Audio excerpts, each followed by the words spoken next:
लग्नास नकार दिल्याच्या रागातून तरुणीवर तिच्या राहत्या घरात घुसून धारदार चाकूने जीवघेणा हल्ला करत स्वतःवरही वार केल्याची धक्कादायक घटना सोमवार दिनांक 16 मार्च रोजी सकाळी घडली। या हल्ल्यात तरुणी गंभीर जखमी झाली असून तिच्यावर संगमनेर येथील खाजगी रुग्णालयात उपचार सुरू आहेत। याबाबत घारगाव पोलिसांनी दिलेली माहिती अशी की संबंधित तरुणी ही काही दिवसापूर्वी मोठ्या बहिणीकडे पिंपरणे येथे गेली होती।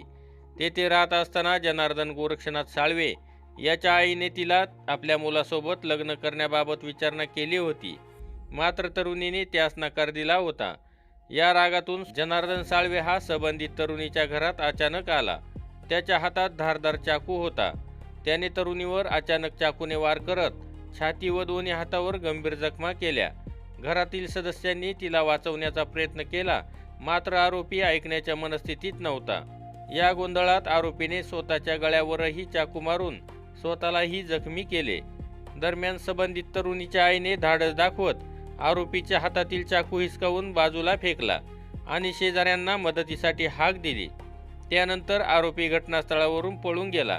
घारगाव पोलिसांना माहिती समजताच सहाय्यक पोलीस निरीक्षक हेमंत थोरात, पोलीस कॉन्स्टेबल प्रमोद गाडेकर, महादेव हांडे आदींनी तातडीने घटनास्थळी धाव घेत तरुणाला ताब्यात घेतले व जखमींना तातडीने रुग्णालयात दाखल करण्यात आले। तर सदर घटनेचा पुढील तपास सहाय्यक पोलीस निरीक्षक हेमंत थोरात करत आहेत। नवनाथ गाडेकर, गाव पुढारी न्यूज, घारगाव।